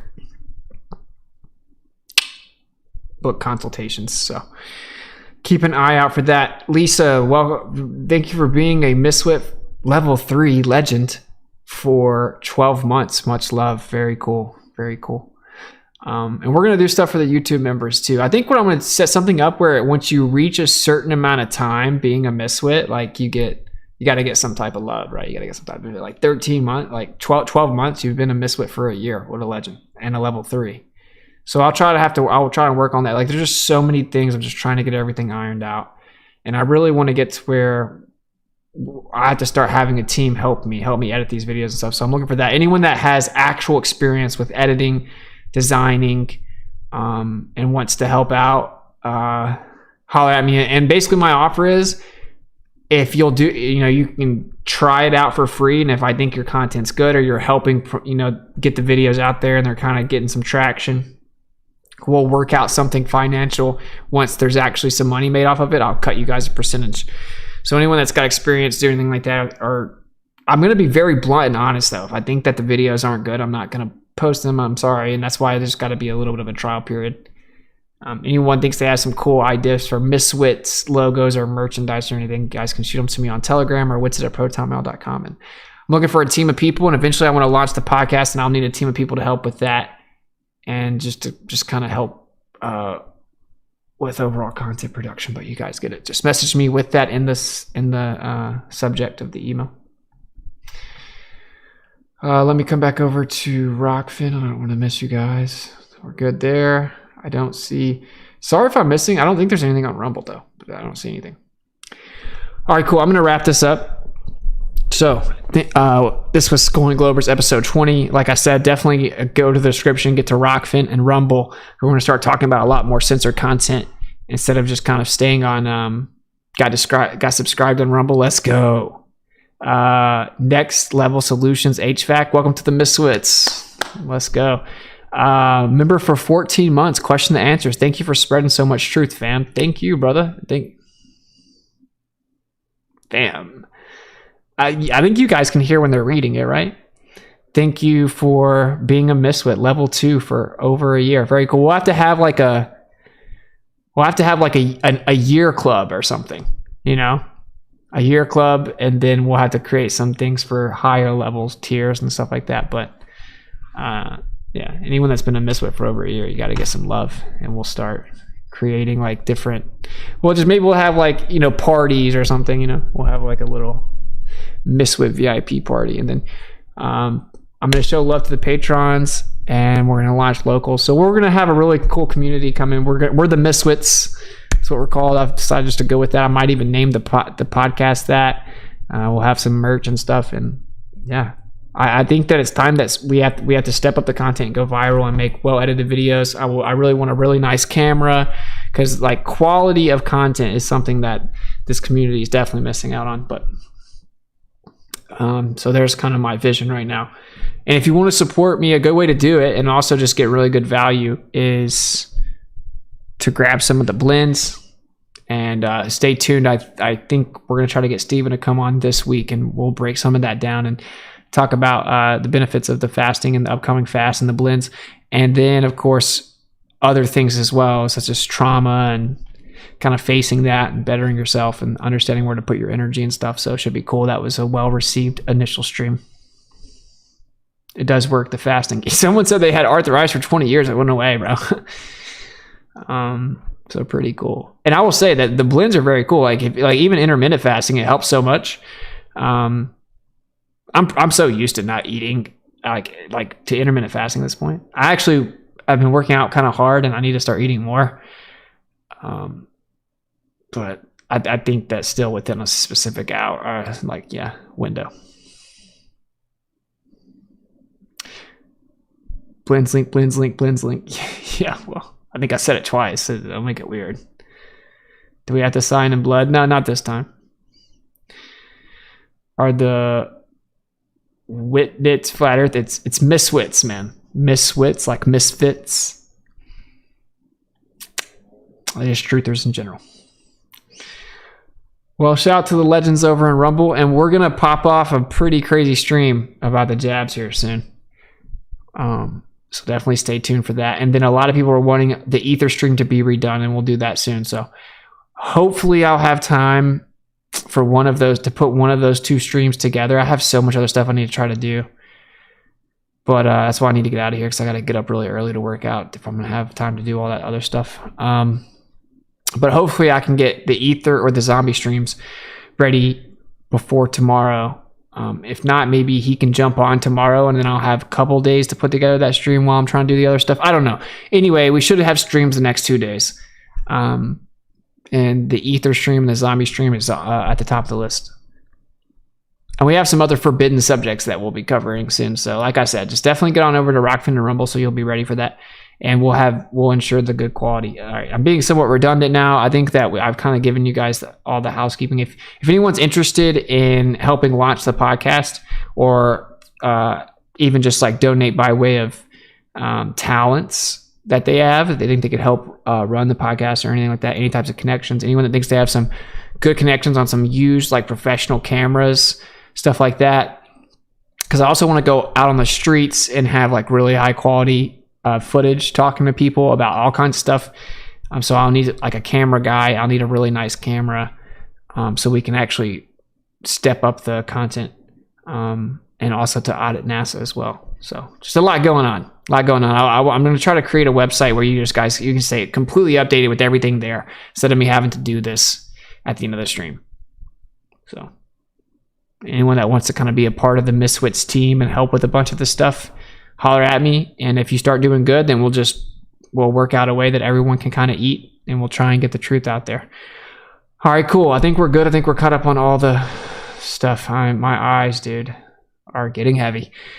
All right, so thank you guys for kicking it. Hopefully you enjoyed it. This was Skull and Globers episode 20. Pretty basic stuff. I didn't even realize it was going to get that technical, but hopefully it was edifying for some people.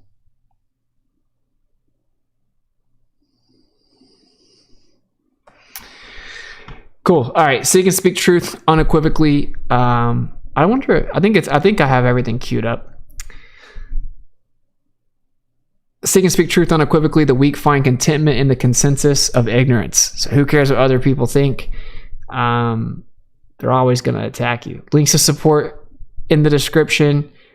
And yeah, it's going to be a very interesting end of the year going into 2024. So should be very exciting. All right, cool. I love you guys. And like I said, just always speak the truth and always look for it, because it's important for you and for your loved ones. And, who cares what other people think, man? I say this all the time because it's so important. Like, that's the main thing. It's like people are like, why can't they let go of this and that? Like, they care too much about what other people think. Like, and to the young men that watch my channel, you want to know what women find attractive? Not caring what other people think. And I know I have a higher demographic of younger men. You know what changes the world? People that are bold enough to not care what other people think. Whoever made any significant strides in history? People that didn't care what other people think. So just stop caring what people think, man.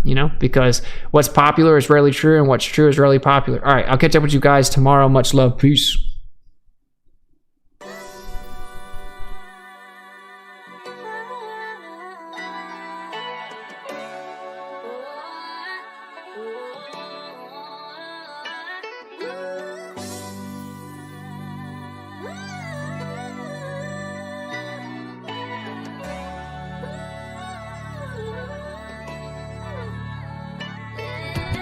Days after days, pseudoscience just a big charade, making theories they just can't explain, on philosophically biased claims. Days after days, we break away just like a renegade, so pay attention, gonna get a grade. With School and Globers till they all awake. School and Globers with diplomas and a chip on the shoulder. Debate is over, mind is sober, solar system disclosure. Can't go back once you heard the facts. We make a pact, never take the vax. School and ballers and the followers that give them the dollars. They try to holler in the chat that you're a fraud, not a scholar. They hating y'all, that's why they attack. The earth is flat no matter how much they laugh. Days after days, pseudoscience just a big charade, making theories they just can't explain, on philosophically biased claims. Days after days, we break away just like a renegade, so pay attention, gonna get a grade. With School and Globers till they all awake.